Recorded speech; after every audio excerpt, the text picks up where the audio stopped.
Alors, brosser à grands traits les grandes étapes de la résilience lossoise.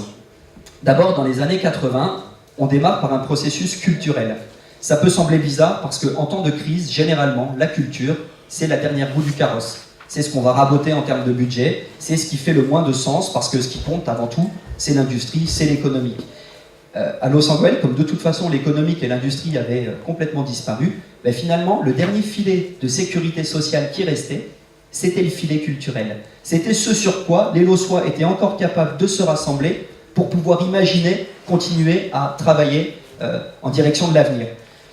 Et donc ça se fait de manière assez paradoxale, c'est-à-dire que ça se fait sur les anciens sites de travail, les anciens carreaux de fosse, les anciens sites d'exploitation charbonniers vont être réinvestis par le maire de l'époque, Marcel Caron, qui est le père de Jean-François, ce qui pose la question de la continuité aussi de notre politique publique là, depuis 30 ans. On amène des réponses qui ne sont pas forcément celles qu'on voudrait voir généralisées. En tout cas, on pose cette question, comment on garantit une continuité d'action publique. Bref, Marcel Caron, qui est un autogestionnaire, président fondateur de SCOP, a cette pensée de la responsabilisation des habitants avec lesquels il travaille.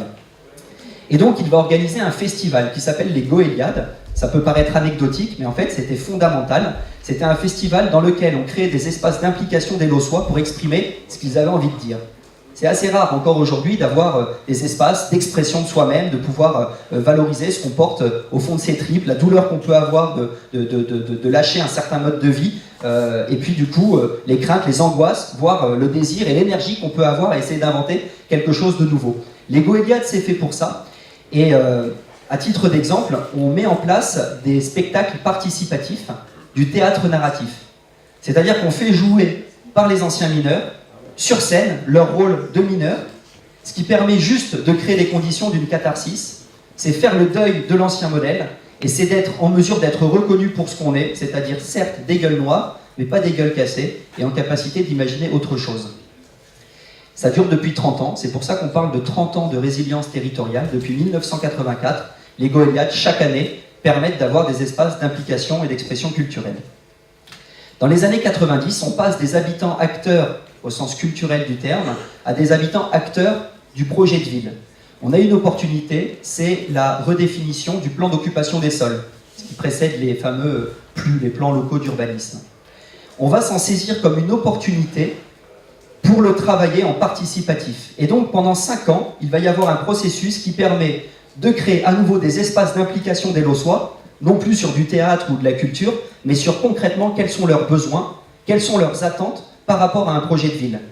Et on va prendre le temps de le faire, parce que c'est faux de penser qu'on peut faire du participatif et aller jusqu'au bout d'une démarche de ce type en 2-3 réunions publiques et que le tour est joué et qu'on aura une vue assez fine des attentes de la population. Il y a un mandat politique dédié à cette question.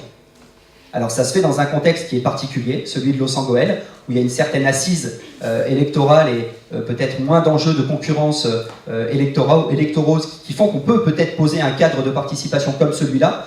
En tout cas, c'est fondamental dans la réussite par la suite de ce que Los Angeles va pouvoir faire. Et puis finalement, chemin faisant, le plan d'occupation des sols, on va un peu l'oublier, c'est-à-dire qu'il va être complété, amendé, aménagé avec ce qui remonte des espaces d'implication. Mais surtout, on va aboutir à un document qui s'appelle la charte du cadre de vie. Donc on oublie le réglementaire et on pose les enjeux prioritaires d'une ville qui doit comprendre ce qui s'est passé avec le modèle minier, surtout éviter de reproduire les mêmes erreurs et inventer quelque chose qui permette, on parle à peine à l'époque de développement durable, qui se rapproche d'un développement durable. On était le pays du charbon, on va développer les énergies renouvelables, on a une des eaux les plus polluées de France, on va recycler tout ce qu'on peut en eau de pluie. On est un territoire avec une population encadrée, avec un système paternaliste, on va maximiser les espaces d'implication et ce qu'on appelle la démocratie participative. On est un pays noir issu du charbon, on va développer un plan paysager, la biodiversité, etc. Je suis à la mi-temps. Très bien. Et donc en parallèle, on va commencer à travailler sur la reconversion de nos friches urbaines, notamment la base 11-19, qui est un site assez remarquable puisqu'il est issu du 19e siècle et en même temps se sont ajoutées des technologies d'extraction du 20e, donc de manière patrimoniale, architecturale, c'est très fort comme site. Mais ce site va être reconverti, d'abord en lui conservant une dimension de travail, On va développer les éco-activités sur ce site, ça va devenir un pôle d'excellence du développement durable, et progressivement, des organisations vont être installées sur cette fosse. C'est d'abord la chaîne des terris, qui est un centre permanent d'initiative pour l'environnement, expert sur les questions de biodiversité et de patrimoine minier, et Culture Commune, qui est une association intercommunale pour faire, encore une fois, de la culture un levier de changement de regard et de transformation du territoire. En 2001, Jean-François Caron est élu maire, et donc il va dérouler le plan qui est cristallisé dans cette charte du cadre de vie. Il va en même temps participer à la réorganisation des services, parce que c'est pas le tout de professer qu'on doit faire du développement durable, il faut être en capacité de le porter. Développement durable, c'est penser de manière intégrée l'environnement, le culturel, l'économique et le social. Et du coup, ça veut dire que dans votre organisation de travail, il faut être aussi en mesure de le porter de manière transversale. Et donc, il y a une ingénierie de ça. Il ne suffit pas de le décréter. C'est comme la coopération, on ne décide pas de coopérer comme ça spontanément. C'est un processus lent qui se met en place. Et donc, le site du 11-19, qui se complète à ce moment-là de deux autres structures de pointe sur les questions de développement durable, le CERD, le Centre de ressources du développement durable, et le CD2E, qui est un outil d'intelligence économique pour travailler la question des éco-activités. En gros, comment on crée des filières autour du bâtiment durable, autour des énergies renouvelables, autour du recyclage des eaux, etc., etc. Et ça peut être fait puisque Jean-François est en même temps élu vice-président au conseil régional. Et donc il va avoir cette opportunité assez rare de positionner la ville dont il est le maire comme un territoire d'expérimentation, une ville laboratoire, en capacité de vérifier si ce qu'on met dans des grands schémas régionaux, nationaux ou internationaux trouve un sens d'application concret sur le terrain avec les gens. Et en 2010, on a du coup un écosystème qui s'organise. D'abord dans les urnes, on arrive à le vérifier. Jean-François en 2001 à 65%. En 2008, il est réélu à 82,1%. C'est le plus haut score du Nord-Pas-de-Calais. Et en 2014, il est élu à 100%. Il n'y a plus qu'une liste, il n'y a pas d'opposition, dans un contexte où le Front National, je vous le répète, grignote progressivement le terrain. Et ce qui est intéressant, ce n'est pas forcément ce 100%, c'est le nombre de votants. C'est-à-dire qu'il y a plus de gens qui se sont déplacés en 2014 pour voter pour sa liste que de gens en 2008, alors qu'il y avait moins d'enjeux de concurrence électorale. Donc, électoralement parlant, on a quelque chose qui fait que ça fonctionne. Ce qui n'empêche pas les Lossois de voter à 56% aux dernières législatives pour le Front National. Voilà. Donc ça pose aussi une lecture des enjeux entre le national et le politique territorial.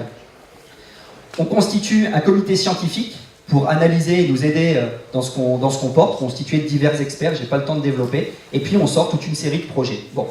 Résumé à grands traits, le processus de résilience, donc qui démarre par la culture, les années 80, un diagnostic social et environnemental participatif dans les années 90 qui prend le temps de poser les enjeux, des effets d'entraînement sur l'économie, j'y viendrai après dans les résultats, et puis aujourd'hui ce qu'on appelle la phase de changement d'échelle. C'est-à-dire que ça ne suffit pas ce qu'on fait à notre petite échelle de ville, il faut faire système, il faut massifier, il faut densifier par rapport aux enjeux qui sont les nôtres. Les résultats brossés à grands traits, combien de temps il me reste ? 10 minutes, ok. Alors, on a des résultats thématiques sur tous nos champs d'intervention. Je vais les passer en revue, mais ce qui compte surtout, c'est qu'on a des résultats systémiques, qui ne se décrètent pas comme ça, qui ne s'atteignent pas aussi facilement. Des questions de confiance, de bien-être, qu'on arrive à évaluer progressivement, et qui sont le fruit d'un processus lent qui a maturé lentement de transition écologique et sociale.